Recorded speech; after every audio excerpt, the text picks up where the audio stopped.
Oi, gente, tudo bem? Vamos para mais uma aula de redação com a turma do 4º ano. Bom, gente, hoje é a nossa terceira aula e nós vamos abordar com os nossos conteúdos a folha de redação e os critérios de correção.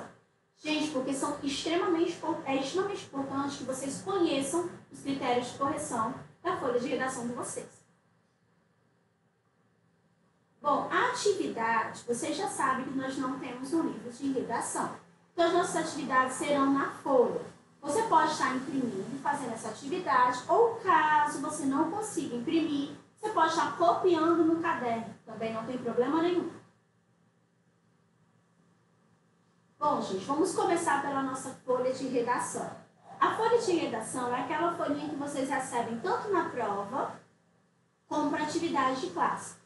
Aqui, no caso, eu trouxe o modelo da prova, tá? Por que eu estou falando sobre isso? Muitas vezes os pais também têm dúvidas sobre como é essa folha, sobre como ela é corrigida, o que é cobrado, né? O que é exigido. Por isso, hoje, nós vamos detalhar sobre essa folha de redação e sobre os critérios que são corrigidos durante esse processo.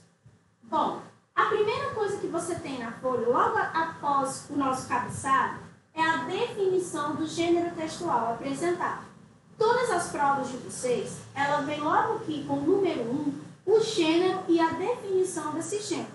Esse gênero, gente, ele é abordado durante as nossas aulas. Eu trouxe para vocês como exemplo o gênero que foi abordado na primeira etapa do 4º ano, que foi o quê? Relato pessoal.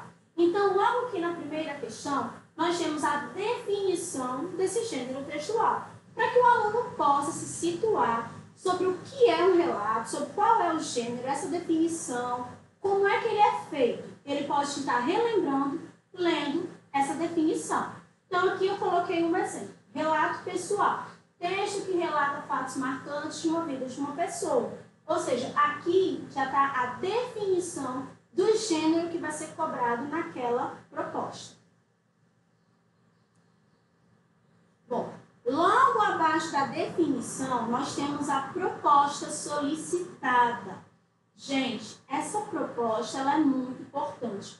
Os alunos têm o costume de memorizar, geralmente, a última atividade de redação e joga na prova, memoriza o que fez em casa, a última folhinha, e acaba colocando na prova sem ler a proposta.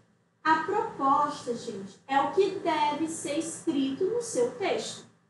Se você não escreve o que está sendo solicitado, você pode tirar até um 0. Por quê? Porque você não fez o que foi pedido. Então, você pode estar o quê? Zerando a sua prova. Então, é extremamente importante ler essa proposta e saber o que é que tem que ser feito. Bom, nesse caso aqui eu coloquei, lembre-se de alguma vez em que você viajou, embarque na aventura de escrever um relato dessa viagem. Então, você já sabe que é um relato pessoal de uma viagem. E aqui algumas orientações de como seguir a escrita do seu texto. Então, a proposta, gente, se você não fizer o que está sendo solicitado, você pode estar tirando até um 0, porque você é fuga total do seu tema.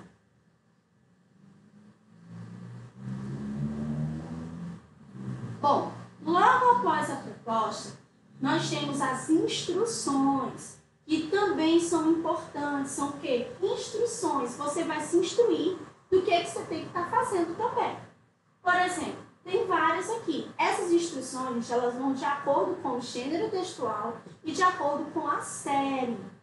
Primeira coisa que vai dizer é o mínimo e o máximo de linhas. Ou seja, no mínimo o que você pode estar escrevendo, quantidade de linhas, e no máximo. Logo aqui abaixo, no 2, ele fala a questão dos parágrafos. Você pode observar que se você for seguindo essas instruções, você vai lembrando do que você tem que fazer, porque elas seguem o que a gente sempre está falando na sala de aula. Então, os parágrafos, não fugir ao tema, ou seja, ler a proposta, não foge do tema.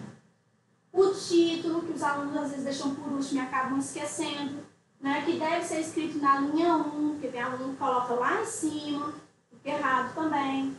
A questão de dar nomes aos personagens, que é muito importante. Escreva com letra legível, já falei para vocês que a questão da letra tem que ser legível, porque senão quem for ler, no caso eu, não irei entendê-la.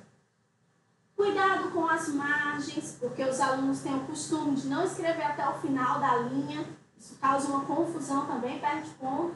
E ao término do seu texto, releiam, ou seja, uma instrução que eu sempre falo para vocês, gente, lê o texto, corrige, vê o que está faltando, se tem alguma coisa errada, apaga e conserta. Bom, aqui nós temos a nossa folha. E logo após as instruções, propostas, vem a folha, que é onde os alunos deverão escrever o texto. Ela vem numerada, e os alunos confundem muito, porque ela vai numerar acho que até o 23, se eu não me engano. Aí os alunos falam, Giana, eu vou ter que escrever 23 linhas? Não, você deverá seguir o número mínimo e o máximo exigido na sua proposta. No caso, por que tem essas 23 linhas? Bom, vai depender de cada turno. Por exemplo, o terceiro ano escreve menos, o quarto ano já escreve um pouco mais e o quinto ano escreve mais. Mesmo assim, não chegam às 23. Mas eu sempre deixo essas últimas linhas para colocar alguma sugestão aos meus alunos. Por exemplo, eu li o texto, eu vi que o meu aluno está precisando ser mais criativo. Então, eu utilizo essas últimas linhas para estar escrevendo essas instruções. No caso ali da ponta, tem E e GT. No caso ali, gente, vocês não devem escrever nada. Ali é da correção da professora. Então, ali não se escreve. E nem aqui na numeração, nem aqui em cima. Você começa a escrever dentro, na linha 1, como está nas instruções. Linha 1, você coloca o seu título. Né? E você escreve daqui até aqui. Tá bom? Você não pode ultrapassar nem para o E, nem para o G e nem escrever antes dos números. Tá bom? Bom, competências e códigos.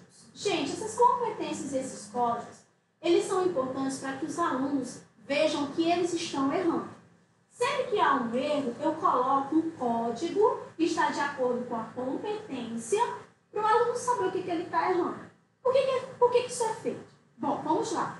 Os alunos, a gente trabalha tudo dentro da sala de aula com relação às competências. Mas alguns alunos, eles têm uma dificuldade maior. Por exemplo, tem gente que tem dificuldade no uso da vírgula. E isso serve para que esse aluno veja o que ele está errando mais e trabalhe em cima dessa dificuldade. Tá bom? Por isso, esses códigos, eles são colocados na prova de redação de vocês. Para que vocês possam saber o que erram mais e trabalhar em cima das dificuldades. Bom, vocês perceberam que as nossas competências, elas estão em dois grandes grupos. O primeiro grupo, gente, até a primeira competência, são as convenções da escrita. É lógico que essas competências não são as mesmas do Fundamental 2, do ensino médio. Elas foram adaptadas para o Fundamental 1. Quando eu criei essa folha de redação, eu criei com o intuito e fui adaptando com o tempo de acordo com as necessidades dos meus alunos. Bom, e aqui tem vários códigos e o que é cada código, que é para o aluno saber o que ele está errando.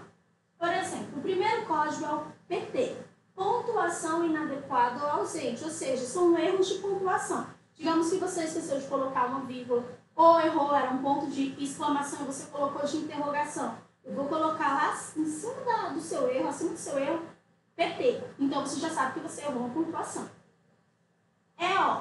Erro de ortografia. No caso, quando você escreveu alguma palavra errada, a palavra era com X, você colocou com S.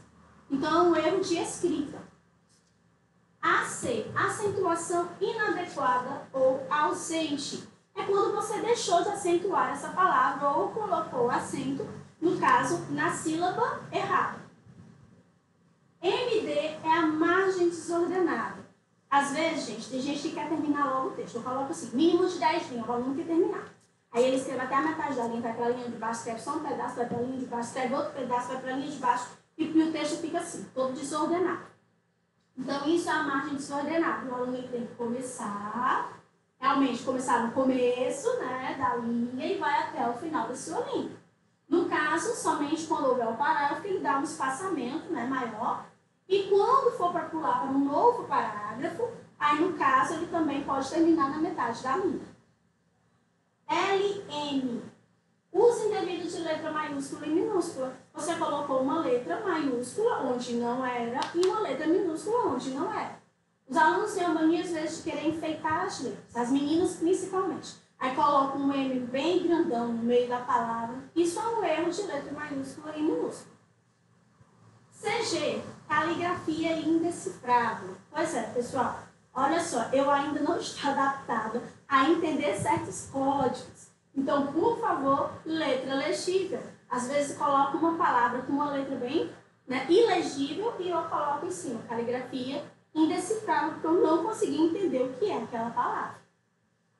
RP, repetição de palavra, muito comum na idade de vocês, porque vocês ainda têm um vocabulário mais reduzido, e aí acabam repetindo demais. Por exemplo, o menino foi ao shopping, o menino não sei o quê, o menino, repetição de palavra.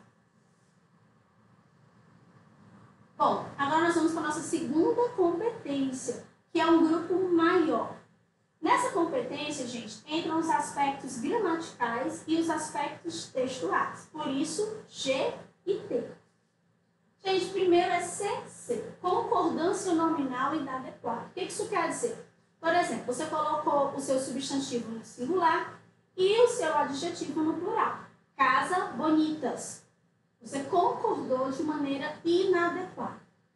RG, regência verbal inadequada. Mesma coisa. Nós foi, nós fomos, né? O seu verbo está inadequado. TV, tempo verbal inadequado. Por exemplo, quantas vezes vocês têm o costume de confundir irão e irão, né? Os meninos cantarão ontem. Aí você coloca o cantarão com ATO, no caso o seu tempo está inadequado. Se foi ontem, é passado. Deveria ser AM, né? Irão com AM no final. FI, frase incompleta. Às vezes você está escrevendo ali, acaba se distraindo. Coloca o ponto final, começa uma nova frase e a sua frase anterior ficou incompleta. CTN, presença de contradição. Gente, isso aqui é por falta de atenção. Às vezes lá em cima você falou que a menina estava muito feliz e logo, mais um pouco abaixo você fala que a menina está muito triste. Você nem contou o porquê, mas já está totalmente contradizendo o que você estava falando antes. PGF, que é a paragrafação inadequada, ou seja, o teu parágrafo está no lugar errado, ou o teu parágrafo não existiu onde era para estar, ou você deu um espaçamento bem maior. A gente fala por base 2 dedos, mas lógico que depende muito. Se o seu dedo é muito grande, você diminui um pouco, né? Se o seu dedo é pequenininho, você coloca os seus 2 dedinhos. É uma questão de bom senso. E aí você acaba colocando um parágrafo de 4 dedos para poder ganhar espaço, né? Também acaba sendo uma paragrafação inadequada. INV, inadequação vocabular. Lembra quando eu falo linguagem formal? Pois é, vocês têm a mania de colocar o tá, aí, né, o nós, por aí vai. Aquela coisa bem de gírias que também é inadequada. TSS, trecho sem sentido. É aquele trecho que não se encaixa no seu texto de jeito nenhum. Não faz sentido nenhum. Você não tá lendo, mas ele não se encaixou. Ele está meio perdido naquele momento.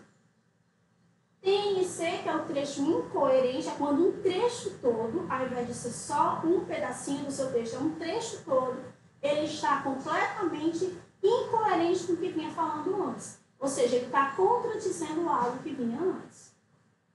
CQ, colocação pronominal. Gente, essa do CQ eu coloco para vocês, mas eu não tiro ponto, porque no 4º ano nós não vemos sobre pronomes pessoais do caso oblíquo.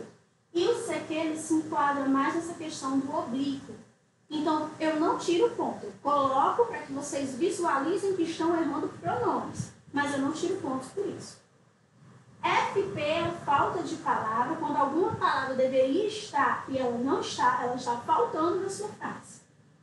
FM é aquela FME, no caso, frase mal estruturada. São aquelas frases em que parece que o meio está no começo, o começo está no fim, está toda trocada. A estrutura dela não está legal, não está numa ordem legal.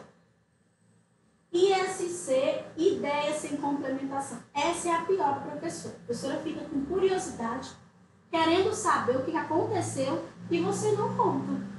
Então eu fico morta de curiosa, como foi terminar essa história, mas ela está sem a complementação. Não tem o final da história, não tem uma parte que complemente o início. E o RID, que é a repetição de ideia. Sabe quando você fica falando a mesma coisa no seu texto, falta criatividade, você vai repetindo a mesma ideia o tempo inteiro? Por exemplo, lá no começo disso foi muito divertido, foi muito legal. Lá no meio foi muito divertido, foi muito legal. Lá no final foi muito divertido, foi muito legal. Você está repetindo a mesma ideia, né? A mesma coisa, então também não pode. Bom, vocês viram os códigos, que os códigos servem para que vocês saibam que estão errando. Mas como é que esses códigos são ligados à questão de perda de ponto? Como é que a professora faz para tirar os pontos de acordo com os códigos? Bom, aqui nós temos, gente, os grupos que são utilizados para que a gente faça realmente a pontuação do aluno, tá bom? O primeiro grupo está com a questão da adequação à proposta. Ou seja, o texto está de acordo com a proposta solicitada, ou seja, o aluno escreveu realmente a proposta, aí ali vale, no caso, 4 pontos. Então, cada grupo desse, pessoal, ele tem um total de pontos. 20, 30, 40, depende do grupo. E cada um desse é abordado alguma coisa. Por exemplo, as informações são pertinentes, ou seja, fazem sentido, são meio que verdadeiras, já são coerentes com o texto. Abordou todos os aspectos referentes à proposta. Por exemplo, era para escrever uma carta, mas você não colocou local, data, então você não abordou todos os aspectos, né? O título está coerente, está criativo, está legal. O texto está criativo, então cada coisinha dessa aqui, cada tópico desse, vale uma pontuação. Se você escreveu de acordo com eles, você ganha os 4 pontos. Caso você tenha escrito e não esteja de acordo, vai diminuindo a sua pontuação. O segundo grupo, gente, é da questão da estruturação textual, a estrutura do teu texto. A coerência de ideia, ou seja, o texto está coerente, as informações estão completas, as frases estão bem estruturadas, ela não tá, você não fez uma frase extensa demais, sem sentido. O seu vocabulário, ou seja, suas palavras, elas estão adequadas, ricas, né? Ou seja, são palavras boas, né? Não são aquelas palavras tão comuns. Variação, elas estão modificando. Omissão, você está omitindo palavras para evitar repetição. E a paragrafação, no caso, você colocou os parágrafos nos lugares corretos, colocou todos os parágrafos. Isso, nesse caso, esse grupo ele vale 30 pontos. Bom, convenções de escrita, que no caso vale 40 pontos. Legibilidade, ou seja, a letra está legível, está bonita, está uma letra que realmente a professora lê e consegue entender. Ortografia, gente, a legibilidade ela vale 9 pontos. Para vocês terem noção de como é importante ter uma letra legível. Né? Ortografia, ou seja, as palavras, elas estão com erros ortográficos, são palavras bem escritas, 7 pontos, né? Acentuação, ou seja, está colocando os acentos direitinho, está errando os acentos nas palavras. Pontuação, vírgula, ponto final, 2 pontos, travessão, está tudo ok. Uso de letras maiúsculas e minúsculas, no caso 5 pontos, né? E uso correto da margem também vale 5 pontos. E o último grupo, que é a questão dos aspectos gramaticais, que envolvem a concordância, que vale 5 pontos, já expliquei o que é concordância, e a regência, que também vale 5 pontos. Então, assim, vocês podem perceber que cada grupo ele vai de acordo com a necessidade do aluno. Então, aqueles aspectos que a gente sabe que os alunos têm uma dificuldade maior, são os aspectos que mais valem pontos. Por quê? Porque é para o aluno justamente trabalhar os problemas que ele tem, tá bom? E com isso aprender a ganhar mais pontos ao invés de perdê-los. No caso, totalizando os 100 pontos, é a nota 10. Bom, gente, eu espero que vocês tenham entendido a nossa aula, todos os nossos critérios, a nossa folha de redação, que vocês continuem estudando e acompanhando as nossas postagens. Um grande abraço a todos e até a próxima. Tchau, pessoal!